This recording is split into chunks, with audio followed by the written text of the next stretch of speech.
This is gonna blow your mind. The United States is a vast country, stretching over 3.8 million square miles. It spans from the Atlantic Ocean to the Pacific Ocean, encompassing a diverse range of climates and landscapes.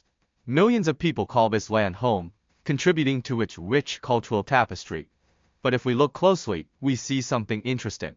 The population is not evenly distributed across this vast expanse. The population is not spread evenly. Some areas are densely populated while others are sparsely inhabited. Most Americans live east of the Rocky Mountains. This raises a question. Why is this the case? Why is the eastern half so much more populated? The answer is multifaceted. The answer lies in a combination of geography, history, and economics. The eastern United States has fertile land, navigable rivers, and a long history of settlement and development, making it a hub of economic activity and cultural growth. The Rocky Mountains are a formidable barrier. They run north to south, dividing the country. The mountains influence climate. West of the Rockies, the climate is drier. East of the Rockies, the climate is wetter. This difference in climate had a profound impact on early settlers. The East, with its abundant rainfall, was ideal for farming. The West, with its arid conditions, posed significant challenges for agriculture. Another factor contributing to the population disparity is the Gulf of Mexico. This warm body of water fuels the Gulf Stream.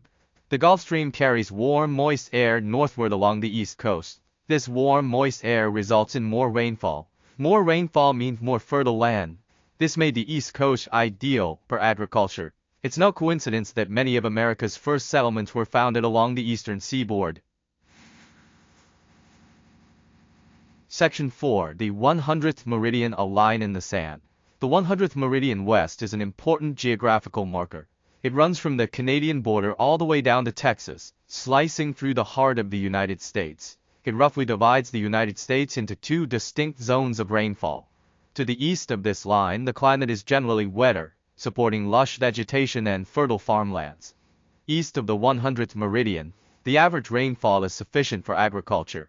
This has allowed for the development of extensive farming operations and thriving agricultural communities. West of the line, rainfall is scarcer, making farming more difficult. The arid conditions mean that agriculture here often relies on irrigation and other water management techniques. This line isn't just a geographical curiosity, it has historical significance, influencing the patterns of settlement and development across the country. It has shaped settlement patterns. Early settlers found the land east of the meridian more hospitable, leading to denser populations and more rapid development in these areas. The East, with its reliable rainfall, became a hub for agriculture and industry. Cities and towns flourished, supported by the abundant natural resources. The West, with its arid conditions, developed more slowly. The harsh environment posed challenges that required innovation and resilience from those who chose to settle there.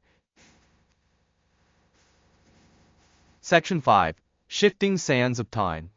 The population distribution of the United States is a product of many factors. Over the centuries, various elements have influenced where people choose to live, work, and build their communities. From the early settlers to modern-day urbanization, the patterns of population have continuously evolved. Geography plays a key role. The Rocky Mountains, the Gulf of Mexico, and the vast plains have all shaped human settlement. These natural features not only provide resources but also pose challenges that communities have had to overcome. The 100th meridian, often considered the dividing line between the arid West and the more fertile East, has historically influenced agricultural practices and settlement patterns. People have always sought out areas where they could thrive, and this line has been a significant factor. But as our climate changes, these patterns might shift. The melting ice caps and changing weather patterns are already having a noticeable impact on our landscapes. What was once predictable is now uncertain, and communities must adapt to these new realities. Water scarcity in the West could lead to migration eastward. As reservoirs dry up and rivers dwindle, the once thriving areas may no longer be sustainable. This could result in significant demographic shifts as people seek more hospitable environments. Rising sea levels might displace populations along the coasts. Coastal communities, which have long been hubs of activity and growth, now face the threat of flooding and erosion. The impact on these areas could be profound, forcing many to relocate. The future of American demographics is intricately linked to the environment. As we face these environmental challenges, the way we respond will shape the nation's demographic landscape. Our ability to adapt and innovate will be crucial. How we adapt to these changes will define the next chapter in the American story.